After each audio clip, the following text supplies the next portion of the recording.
Bismillahirrahmanirrahim. Alhamdulillah, assalatu wassalamu ala rasulillah. Terkisah ada seorang wanita yang putra tunggalnya meninggal dunia. Tentu ia teramat sedih. Ia pun hampir berputus asa. Akhirnya ia datang mencari seorang yang bijak di kampungnya. Sampai di depan orang bijak tersebut, wanita ini bercerita tentang keluh kesah dan penderitaannya yang sangat mendalam itu. Berharap mendapatkan nasihat dan petuah serta bimbingan dari orang yang bijak tersebut. Maka orang yang bijak tersebut mengucapkan kepada wanita ini, "Saya bisa membantu Anda, tapi ada satu syarat." Wanita itu tentu sangat antusias karena dia berharap sebenarnya masih ingin melanjutkan hidup ini walaupun tanpa putranya yang satu-satunya itu. Lelaki bijak itu mengucapkan, "Tolong datangkan kepadaku benih padi dari rumah yang tidak ada penderitaan dan tangisan di dalamnya. Carilah benih padi dan ambil dari satu rumah yang tidak ada penderitaan di dalam rumah itu dan tidak ada tangisan di dalamnya." Wanita itu berucap, "Hanya itu?" "Iya, hanya itu. Bila telah engkau dapatkan, bawalah benih padi itu ke sini."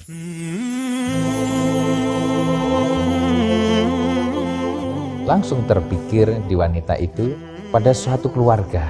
Di sana ada rumah yang bagus, suami istri rukun, anak-anaknya baik-baik saja. Maka ia bergegas ke tetangganya yang menurut dia paling harmonis itu. Ketika ia telah ketuk pintunya dan keluarlah penghuni rumah, kemudian ia dipersilakan masuk, maka ia utarakan apa keinginannya datang ke tempat itu. Penghuni rumah mengatakan, "Anda salah alamat. Karena di dalam rumah ini ada kisah-kisah yang juga memilukan." Maka mulailah bercerita penghuni rumah itu kepada wanita ini. Satu demi satu kesedihan, musibah, kesusahan disampaikan. Berurai air mata kadang bahkan. Akhirnya ia pun pergi meninggalkan penghuni rumah itu. Wanita itu pergi ke rumah yang sebelahnya yang menurut dia juga rumah yang diharapkan, yang menurut penilaian dia tidak pernah ada kesedihan di dalamnya.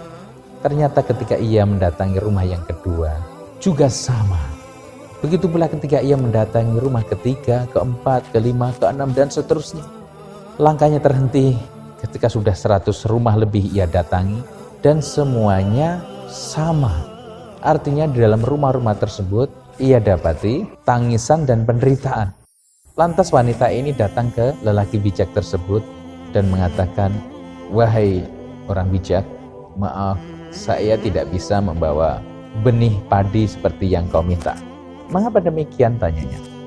Maka wanita itu bercerita bahwasanya setiap rumah yang aku datangi ternyata di sana juga ada penderitaan, ada tangisan.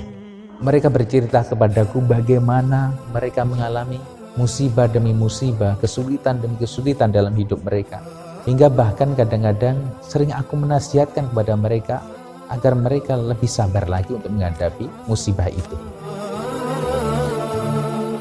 Lelaki itu bertanya, "Bukankah engkau juga sedang dalam keadaan susah, sedih karena ditinggal mati putramu?"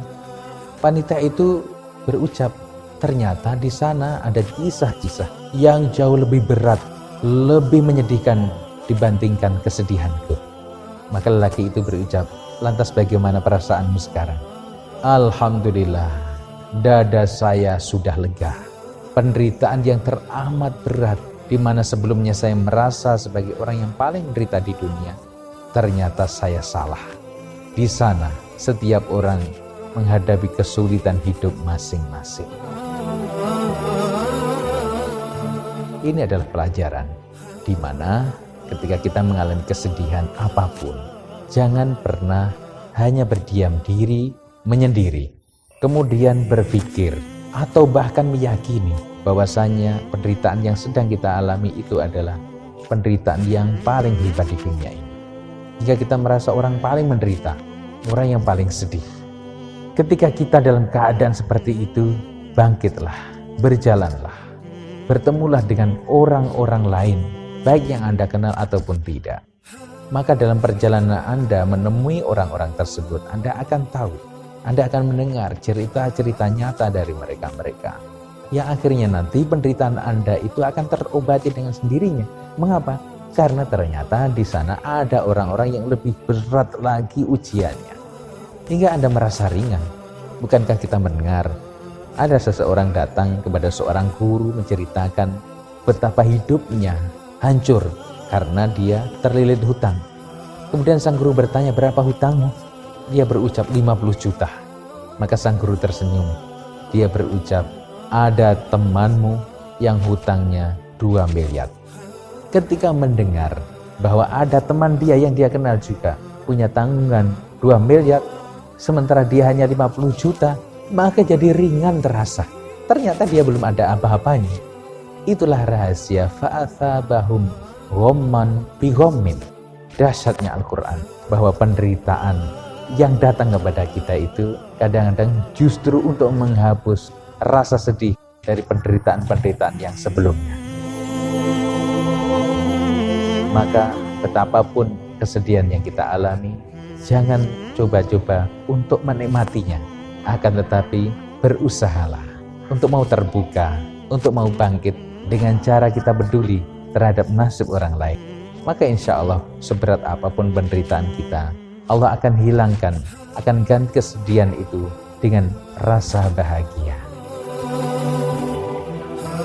Jangan pernah berpikir untuk mengurangi beban dalam hidup ini, karena itu keinginan yang sia-sia. Akan tetapi berpikirlah bagaimana Anda menguatkan punggung-punggung Anda untuk memikul beban yang semakin hari bukan semakin ringan.